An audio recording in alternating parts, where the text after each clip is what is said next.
All right, ladies and gentlemen, I am Joe. He is Nick, and you are listening to the Nick and Joe Show on ThinkRadio.ca or the ThinkRadio.ca broadcast network,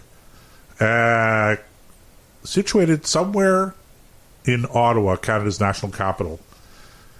And Nick is out on the farm. I'm here in the studio. So, but we've got a great show. We were just burning up in the first half hour. Very topical stuff, if not controversial. But I'm pretty pleased with the discussion that we had, Nick. I thought it was very timely. If you have a chance, ladies and gentlemen, and you're listening to the podcast or you're joining us on the live show, but you missed the first segment, you can always go back and catch the podcast sometime in the next day or so. It'll be posted. And let's see, where are we going now, Nick? There's a story. Let's see if I can find it. It's in the National Post. Oh, here it is. Immigration. Yeah, I know if I look long enough. Yes, about immigration. We haven't talked about immigration in a very long time. Which is why, you know what, I've been really working hard to try to stay away from COVID topics just because I'm sick of the topic. I don't know that you could. I don't know that you could avoid talking about COVID if you're going to have a discussion about immigration today, though. I think that's true. But this was in the national. We're going to do our best to avoid it.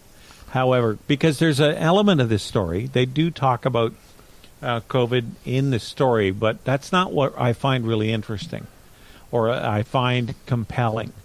Right now, we have the highest unemployment we've had in decades. It's almost 10%, which is up double since this time last year. It was it's 9.75 now, and it was 5.7 a year ago. So that's a tremendous jump. Now, question that I asked myself when I read the story, and the story is couched in such a way that it's a trap for the Conservatives, laid by the Liberals. Well, I don't think the Liberals are smart enough to lay that sophisticated a trap, but that's an argument for another day. But do you have to lay a sophisticated trap to catch these Conservatives these days? Well, that is also true. A naked bear trap on the floor would probably work. Just... Oh, now I'm going to get in trouble on the floor. Now I'm going to get in trouble with my Conservative Party friends. They're going, "Oh, you're giving us a black eye again." That's because you deserve it. Anyways, all I do is I ask the question. I'm the guy at the back of the room after listening to everybody pontificate. I listen carefully, and then I'm the guy that puts up my hand in the back of the room and go, "Excuse me." Can we talk about this? Yeah. Have you guys thought about this a little bit more than you seem to have? Oh, man, because it doesn't sound that way. Well, it gets us into trouble every time, Nick. It does. So anyway, I interrupted the story you. is all about this trap.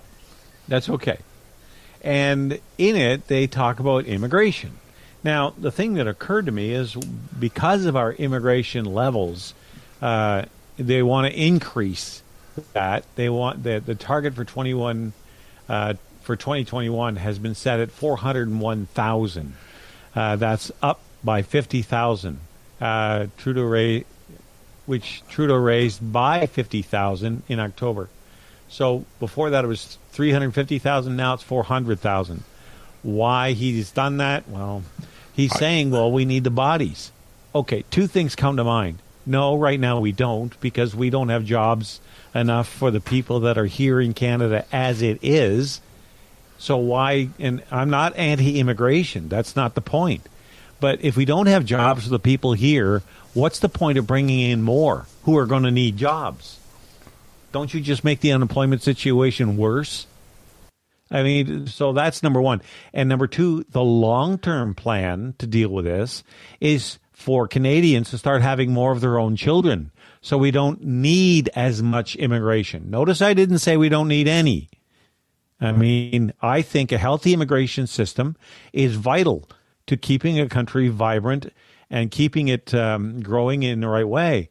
There's a lot of very skilled people out there that can add a lot to the quality of life here in Canada. There's all kinds of people from every corner of the world who could come here and make a huge positive impact. But we shouldn't be throwing the doors open to everybody. We should be very selective about who we let in. I mean, it's the same thing as standing at your front door and somebody says, I want to move in. It's nothing wrong with saying, well, who are you and why should I let you? You know, I think that's prudent. So you know who's coming through the door. And right now, they've not only opened the door, they opened the window and the patio door too, and just said, come on in and grab a seat by the fire. You know, nobody knows who these people are in general. And I'm lumping in together here, and maybe I shouldn't, immigration with refugees and illegal immigrants, because we have this, it's all part of a huge wave that's washing over the country. So if even in the legal immigration system, I think the numbers are too high, and that we need to start thinking about ways of creating jobs first, and then encouraging Canadians to have more of their own children, so that we don't need to have as many people walking through the front door, at least those that we don't know and recognize. So that was the thing that kind of jumped out at me about that article, was they're talking about one thing, but really underneath it all, there's this low birth rate that we have to deal with, and the fact that we don't have jobs for the people we have now. How can we bring in more who are going to end up on the unemployment lines because we have 10% unemployment? Yeah. Now, I'm going to address myself first and foremost. I don't understand the formula that they use in order to arrive at, we need 400,000 people coming into the country. I don't know. Maybe it's 400,000, maybe it's 40,000, maybe it's 4 million. I don't understand. And I've in past years been very much involved in the immigration file and the debate. And I, like you, Nick, am not anti-immigrant.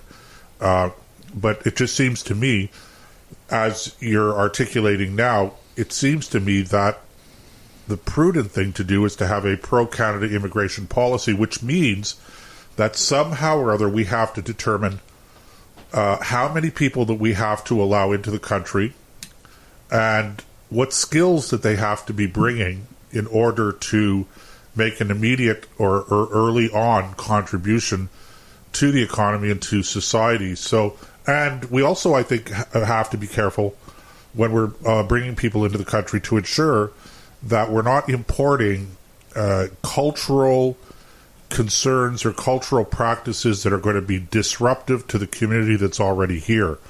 Be that, whether it's an Indigenous community or it's a community of immigrants who have already come from that place where some of these other people are coming in. So I think that social cohesion is an important aspect that has to be paid attention to. And I confess to you, I don't know what the answer is. I don't know how you arrive at that number. But I just want to circle back for a second to the question of unemployment.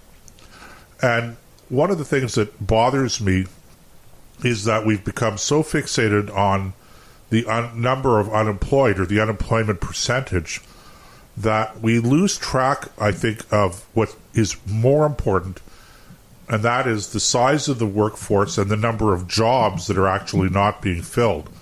Because sometimes the unemployment numbers the unemployed can be much higher than what I call the employment index, which is an aggregate. It's an addition between the actual size of the workforce, the number of people who are actually working, and then you add onto that the number of jobs that are not being filled.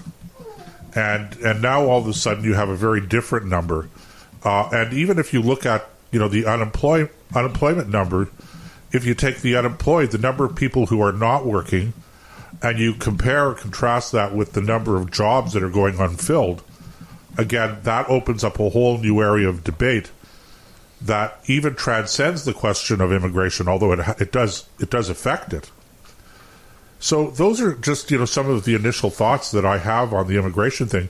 There's another important factor here that is not talked about widely, but I think that is also very very critically important to keep in mind, and that is the effect that large-scale immigration has on housing prices.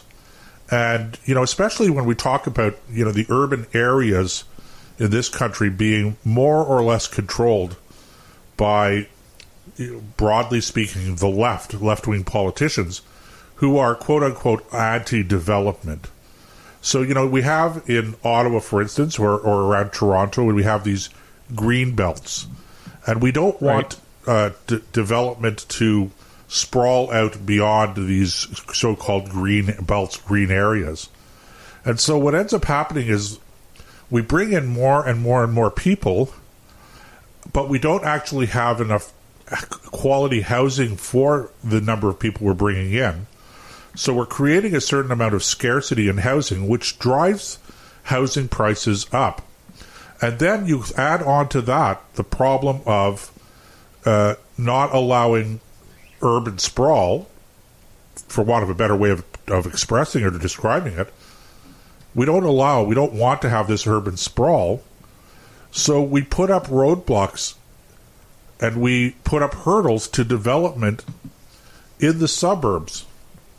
And again, the question that you have to ask yourself is, well, where are we going to house all of these people that we're bringing into the country?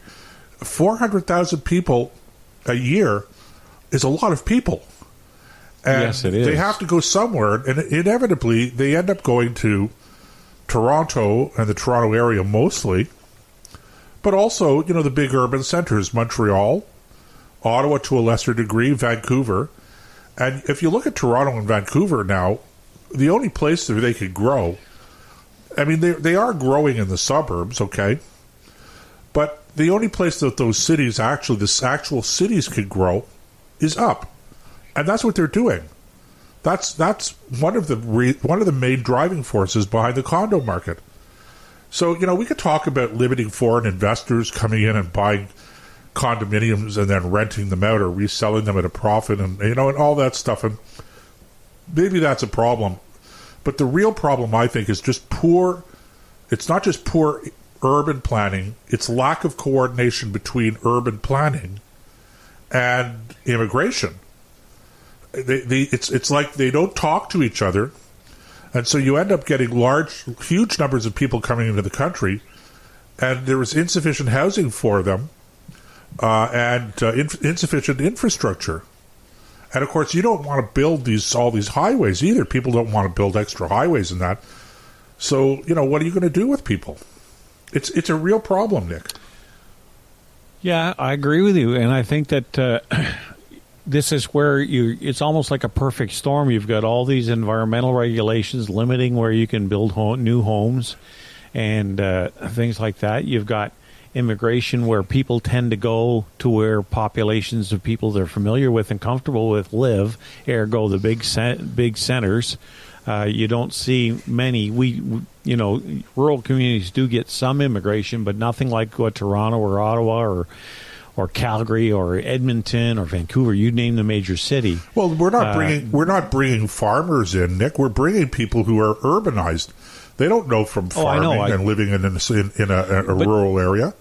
And even if they did, I realize that, but I'm just drawing on my own experiences here in Renfrew County. Right.